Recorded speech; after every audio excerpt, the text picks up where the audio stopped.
श्री स्वामी समर्थ. हर हर महादेव. तर आज आमच्या घरच्या नाश्त्याचा प्लॅन आहे. तर म्हटलं काय ते रोज रोज पोहे उपमा हे ते करून कंटाळा आलेला होता. मिसळ भेळ वगैरे रोजचं सकाळचं खाऊन कंटाळा आलेला होता. म्हटलं चला काहीतरी वेगळं करूया. तर मी हे सँडविच करत आहे. मी मिल्क ब्रेड घेतलेला आहे. हा ब्रेड थोडं खायला गोड पण लागतो आणि थोडा टेस्टी पण लागतो. तुम्हाला दुसरा घ्यायचा असेल तर तुम्ही दुसरा घ्या, पण मला हाच आवडतो आणि आमच्या घरातल्या मुलांना पण हाच आवडतो, म्हणून मी हा घेतला. तर याचं बनवायचं होतं मला सँडविच. तर मी बघा अशा प्रकारे सँडविच करते. तर कसा वाटला नक्की लाईक कमेंट करून सांगा. आणि त्या पहिले माझं चॅनल सबस्क्राईब नसेल केलं तर चॅनल सबस्क्राईब करा. तर बघा मी अशा प्रकारची चटणी केली आहे. त्या चटणीमध्ये मी टाकले आहे शेंगदाणे, हिरवी मिरची, कोथिंबीर आणि लसूण. तुम्हाला टाकायचा असला तर थोडं लसूण टाका. लसणाने थोडी टेस्ट छान लागते, म्हणून मी थोडा लसूणही टाकला आणि अद्रकही टाकलं. त्याच्यानंतर अशी चटणी करून घेतली. त्याच्यानंतर मी घेतला आहे कांदा, टोमॅटो आणि एक काकडीसुद्धा मी किसून घेतलेली आहे. छान लागते काकडी पण किसून. कांदा, टोमॅटो आणि बटाट्याशिवाय तर चव राहतच नाही, म्हणून मी बटाटा घेतला. छान लागतो बटाट्याची चव. आणि त्याच्यानंतर बघा ही अमूलचं बटर घेतलेलं आहे. हवं तर तुम्ही याच्यात साजूक तुपही टाकू शकता. साजूक तुपानंतर बी खूप छान टेस्ट येते, पण मुलांना बटरचं हवं होतं म्हणून मी अमूल बटर आणून ठेवलेलं होतं घरामध्ये. तेच अमूल बटर लावून सर मी हे सँडविच तयार करून घेते. खायला खूप टेस्टी आणि असे क्रिस्पी असं सँडविच होतं हे. तर तुम्ही पण घरी एक वेळेस नक्की बनवून पहा आणि बनवल्यानंतर सांगा मला कसं वाटतं. तर हवं तर तुम्ही गोल चिप्स करूनसुद्धा ह्या सँडविचमध्ये टाकू शकता, पण आमचे मुलं हे गोल चिप्स साईडला काढून ठेवता, म्हणून मी असे बारीक चिरून टमाटे, बटाटो आणि कांदा असा बारीक चिरून याच्यामध्ये टाकला आहे. काकडीसुद्धा साईडला काढून ठेवता, म्हणून मी काकडी किसून टाकलेली आहे.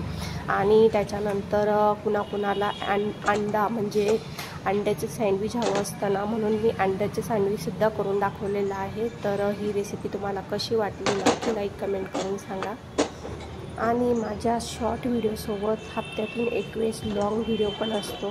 तर हा लॉंग व्हिडिओ तुम्हाला कसा वाटला नक्की लाईक कमेंट करून सांगा. तुमच्या कमेंट भरपूर आल्या तर मला कळेल की माझे व्हिडिओ छान असतात, म्हणून मी प्रयत्न करेल जास्तीत जास्त व्हिडिओ बनवायचा. तर कसा वाटला नक्की लाईक कमेंट करून सांगा.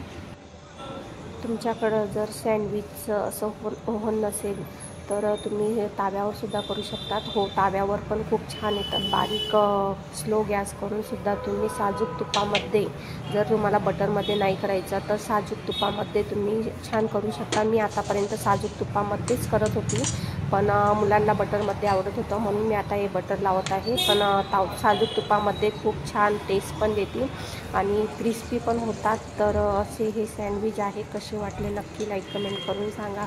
पण त्याच्या पहिले तुम्ही घरी पण एक वेळ बनवून बघा. खूप छान टेस्ट आहे याची. आमच्या घरी तर हे सर्वांना खूप आवडतं. एवढे आवडतात ना, तर बनवायलासुद्धा यांना वेळ मिळू देत नाही. एक झाले की एक दुसरं यांच्यापर्यंत पोचलंच पाहिजे अशी हे घाई करतात. बघा मी आत्तासुद्धा करत आहे आणि व्हिडिओ करत आहे ना, तरी पण यांना दम नाही. हे म्हणतात लवकर दे लवकर दे, पहिले मला दे, पहिले याला दे, असं यांचं भांडण चालतं. पण मला व्हिडिओ पण करायचा होता आणि सकाळचा हा नाश्ता पण करायचा होता. तर म्हटलं चला दोघं सोबतही करूया.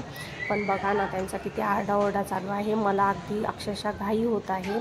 तर म्हणून व्हिडिओ कसा वाटला नक्की लाईक कमेंट करून सांगा. आणि मुलांचा एकदम आवडता असा हा मेनू आहे, सकाळचा नाश्ता आहे.